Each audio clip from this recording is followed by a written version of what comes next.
Hello everyone, स्वागत है आपका हमारे चैनल पे। ठीक है। और आज का जो टॉपिक है ना, हमारा मेंस के लिए, हमारा जो मेंस के लिए जो आज का टॉपिक है वो काफ़ी महत्वपूर्ण है। वो कैसे? हम लोग देखेंगे आज मधुबनी। ठीक है। मधुबनी चित्रकला, जिसको पेंटिंग बोलते हैं। ठीक है।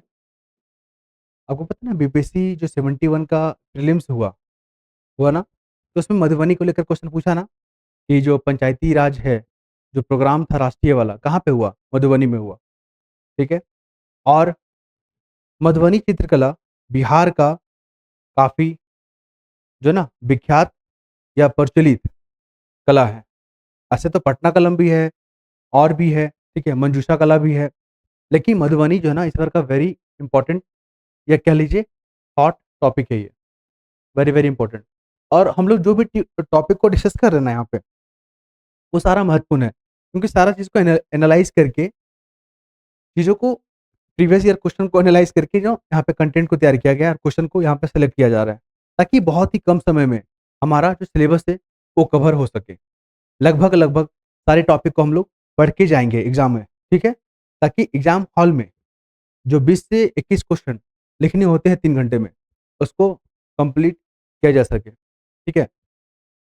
तो और मधुबनी इस कारण से भी जो है ना न्यूज़ में रहा था, क्योंकि ये जो कला है, इसको बनाने वाले जो लोग हैं, कलाकार, उनकी संख्या घट रहा है। तो इसको विश्व प्रचलित करना है। क्लियर है? साथ ही आपको बता दें, जो ये कला से जुड़े हुए हैं उनको रोज़गार भी प्रदान करना है, उनको प्रोत्साहन भी देना है। इस तरह के आर्टिकल जो है ना आपको न्यूज़पेपर में देखने को मिलेगा। इस कारण से मधुबनी इम्पोर्टेंट हो गया। तो क्वेश्चन क्या है?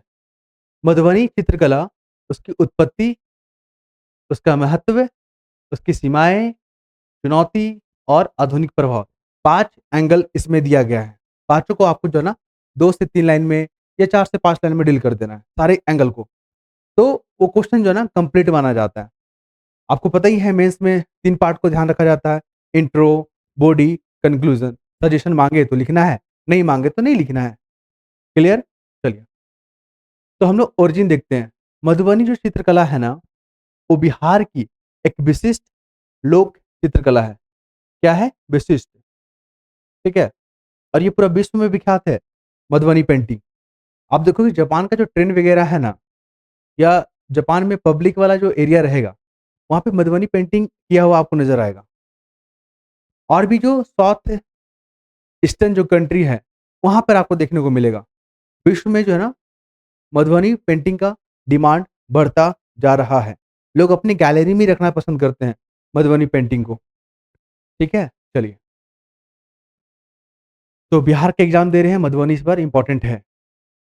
तो मधुबनी चित्रकला बिहार की एक विशिष्ट चित्रकला है, या शैली कह लीजिए, जो अपनी सांस्कृतिक पहचान और अपने परंपरा का प्रतीक है।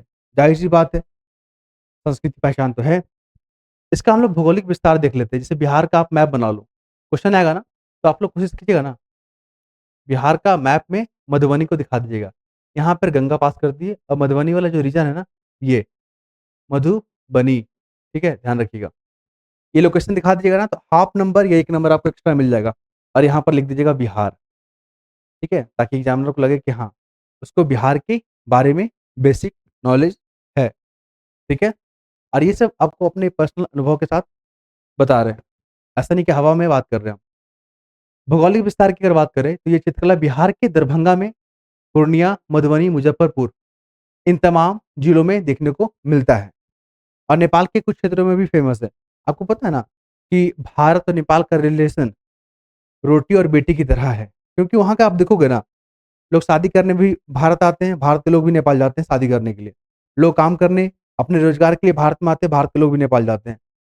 अभी जो नेपाल में जो क्राइसिस हुआ, और बिहार के जो सटे हुए जिले थे, जैसे पूर्वी चंपारण, पश्चिमी चंपारण, वहाँ पे जितना भी ट्रेड होता है ना, अगर वहाँ पे लोकल वेंडर से आप बात करोगे, तो उन्होंने कहा कि जो नेपाल में क्राइसिस हुआ, तो हमारा ट्रेड काफ़ी प्रभावित हुआ। वो कैसे? तो आप, आर्टिकल में लिखा हुआ था पेपर का, कि वो लोग कह रहे थे ना कि जो हमारा जो कस्टमर है, पूर्वी चंपारण, पश्चिमी चंपारण, ये जो अ, सीमावर्ती जो जिला है, उनके जो कस्टमर है 90% वो नेपाली लोग हैं और क्राइसिस के कारण उनका व्यापार ठप हो गया। वो लोग कह रहे थे कि जो कोविड आया उसके बाद हम लोग धीरे-धीरे उभर ही पा रहे थे कि एक नया क्राइसिस देखने को मिला, जिससे हमारा जो व्यापार है काफ़ी प्रभावित हुआ। ठीक है? तो चीज़ों को जब भी मौका मिले पढ़ते रहिए, जानते रहिए। अब हम लोग बात करेंगे इम्पोर्टेंस के बारे में। मधुबनी जो पेंटिंग है उसका इम्पोर्टेंस क्या है? आप चाहे तो पैसेज के फॉर्म में लिख दीजिए, आप चाहे तो पॉइंट के फॉर्म में लिख दीजिए। आप देखिएगा कि एग्ज़ाम में समय आपके पास कितना बच रहा है। ठीक है? तो देखिए मधुबनी चित्रकला जो है ना पर्यावरण संरक्षण के लिए महत्वपूर्ण है। महिला सशक्तिकरण वो कैसे? क्योंकि मधुबनी पेंटिंग वाली जो करते हैं ना अधिकतर आपको महिला देखने को मिलेगी। तो महिला जब पेंटिंग करती है ना, तो वो क्या होगी? सशक्त होगी, उनको रोज़गार मिलेगा। तो महिला सशक्तिकरण के लिए भी इम्पोर्टेंट हो गया। पर्यावरण संरक्षण कैसे? क्योंकि जिस पेड़ पे मधुबनी पेंटिंग कर दिया जाता है, तो अधिकतर उस पेड़ को काटा नहीं जाता है। इससे क्या हो गया? पर्यावरण संरक्षण हो गया। आप देखोगे सांस्कृतिक विरासत, ज़ाहिर-सी बात है, ये हमारा विरासत का पार्ट है। आप देखोगे यहाँ पे जिस देवी-देवताओं का चित्र पेड़ों पे बनाकर बनाकर पेड़ को काटने से रोका जाता है। तो पर्यावरण संरक्षण का काम किया ना, ठीक है? और ये कंटेंट बहुत ही सिंपल, सरल, आपको समझ में आने वाला जो है ना कंटेंट को रेडी किया गया है। ताकि जो नए लोग हैं, जो नया-नया तैयारी कर रहे हैं, जो पहली बार मेंस लिख रहे हैं, उनको आइडिया हो सके। जो 72 का प्रिपरेशन कर रहे हैं, उनको भी हेल्प करेगा ये चीज़। क्लियर है? और यहाँ पे महिलाएँ जो सामाजिक मुद्दों को चित्रों में दर्शाती है और ठीक है, तो ये एक सामुदायिक कला है जिससे हज़ारों लोगों को जो कलाकार हैं उनको रोज़गार मिलता है। तो ये हो गया ना महिला सशक्तिकरण और अंतर्राष्ट्रीय स्तर पे इसकी पहचान है। तो भारत का जो सॉफ्ट पावर है वो भी बढ़ रहा है। क्लियर? यहाँ तक कोई दिक्कत नहीं है? चलिए, नेक्स्ट मूव करते हैं चुनौती, कि मधुबनी जो चित्रकला है ना, उसके सामने क्या चैलेंजेज़ हैं? आप देखोगे कि मधुबनी जो पेंटिंग बनाया जाता है, उसमें प्राकृतिक जो नेचर या नेचुरल कलर होता है ना, उसका इस्तेमाल किया जाता है। नेचुरल कलर के लिए आप देखोगे तो चावल का पाउडर, हल्दी का पाउडर, गोबर, ठीक है? और भी बहुत सारे जो ऑर्गेनिक प्रोडक्ट होते हैं, उनसे सामग्री या कलर वगैरह तैयार किए जाते हैं।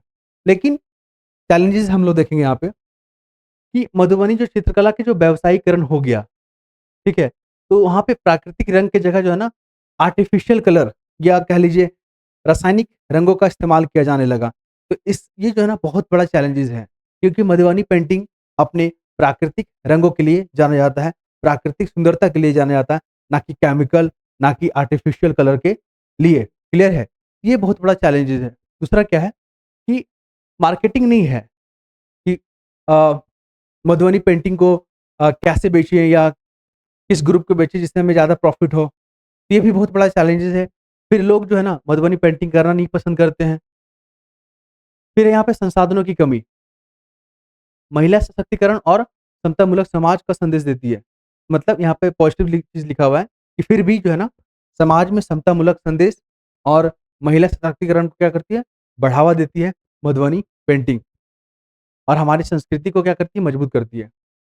नेक्स्ट मूव करें विशेषता, वही जो अभी बात की ना कि नेचुरल, तो मधुबनी चित्रकला में प्राकृतिक जो रंग होता है ना, उसका इस्तेमाल या प्रयोग किया जाता है। जैसे चावल का पाउडर हो गया, आप देखो ना हल्दी हो गया, चंदन हो गया, पत्तिये की मतलब पत्ती, पेड़ों के या पौधों के जो पत्ते होते हैं ना, उसका इस्तेमाल किया जाता है कलर के लिए। फिर आप यहाँ पर देख लो, गाय का गोबर, मिट्टी का इस्तेमाल किया जाता है। कालिख, आप देखो ना, कालिख हो गया, उसका इस्तेमाल किया जाता है। मधुबनी पेंटिंग के लिए जो है ना आप देखोगे उँगली का या माचिस का तिल्ली का या कुच्ची का इस्तेमाल होता है। लेकिन अब जो है ना आर्टिफ़िशियल बरस देखने को मिल रहा है, जो उसकी मौलिकता को क्या कर रहा है? परिवर्तन कर रहा है, ठीक है? और भी कुछ इम्पोर्टेंट नहीं। लास्ट में आपको क्या लिख देना है? निष्कर्ष, कन्क्लूज़न, ये लिखना बहुत ज़रूरी है। तभी आपका जो है ना एक आंसर कंप्लीट नज़र आता है। मधुबनी चित्रकला जो है ना बिहार की सांस्कृतिक पहचान है, एकदम पॉज़िटिव लिखिए। या पर्यावरण संरक्षण, महिला सशक्तिकरण, सामाजिक जो संदेश है, उसको देने का काम करता है। लेकिन मॉडर्न टाइम में जो आधुनिक समय है, उसकी बात करें ना, तो आधुनिक समय में इसकी माँग जो है ना बढ़ी है, लेकिन व्यावसायीकरण की कुछ चुनौतियाँ भी हैं। हमने चुनौती देखा ना, कि आर्टिफ़िशियल कलर, मार्केटिंग नहीं है, वितरण कैसे करना वो नहीं है, व्यवसायीकरण हो गया, क्लियर?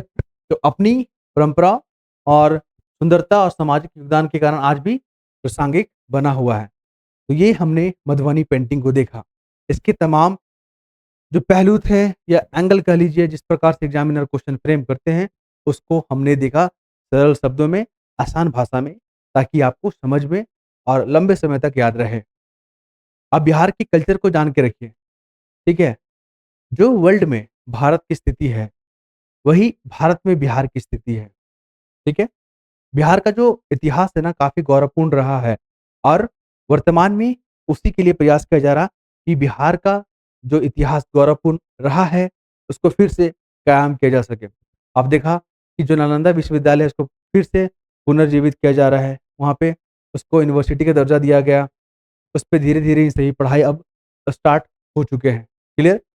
चलिए, ये तमाम फैक्ट को हम लोग बात किए और आपको पता ही है बिहार में इलेक्शन होने वाला है, अनाउंसमेंट हो चुका है। आचार संहिता लागू है।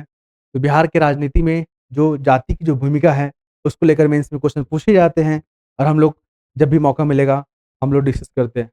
आज के जनसत्ता न्यूज़पेपर में हम लोग जो बिहार में जो इलेक्शन हो रहा है, जाति को लेकर, कि ये जाति का क्या भूमिका है, उसको हमने डिस्कस किया था, ठीक है? तो आप लोग जाके जनसत्ता एनालिसिस को देख सकते हैं। और हाँ, ये पीडीएफ के लिए आपको नॉमिनल फ़ी इतना पे करना होगा, अभी डिस्काउंट चल रहा है, ठीक है? अगर बाद में मुझे लगेगा तो उसको जो है ना प्राइस को थोड़ा-सा बढ़ा दिया जाएगा। तो अभी जुड़ना चाहते हैं तो जुड़ सकते हैं। आप स्क्रीनशॉट हमारे साथ शेयर कर दीजिएगा, ठीक है? चलिए, नेक्स्ट टॉपिक में हम लोग क्या देखेंगे? सिंधु घाटी। ये भी इम्पोर्टेंट है, वेरी, वेरी क्योंकि आए दिन आपने न्यूज़पेपर में देखा होगा जो हमारा आर्कियोलॉजिकल सर्वे ऑफ इंडिया है, वो नए-नए स्थलों की खोज करते रहती है। उसमें से आपको जो है ना सिंधु सभ्यता या इंडस सिविलाइजेशन को लेकर काफ़ी आर्टिकल आते रहते हैं। इसलिए हम लोग सिंधु सभ्यता को भी देखेंगे क्योंकि एग्ज़ामिनर जो है ना न्यूज़पेपर पे ज़्यादा फ़ोकस करते हैं और जो न्यूज़ में जो इम्पोर्टेंट टॉपिक रहता है, उसको जोड़कर जो है ना स्टैटिक वाले जो क्वेश्चन होते हैं ना, उसको फ्रेम किया जाता है, ठीक है? तो हम लोग देखेंगे सिंधु घाटी जो सभ्यता है, उसका स्थापत्य कला देखेंगे हम लोग, उसकी विशेषता देखेंगे और आधुनिक महत्व देखेंगे, ठीक है? नेक्स्ट वीडियो में। चलिए, तो आप लोग जो है ना हमारे चैनल से बने रहिए, अच्छा लगता है तो अपना कमेंट करेंगे, बढ़िया वाला, अगर पसंद नहीं आता है फिर भी कमेंट करेंगे, ताकि आगे हम लोग उसको सुधार कर सकें। तो नेक्स्ट वीडियो में मिलते हैं हम लोग, धन्यवाद।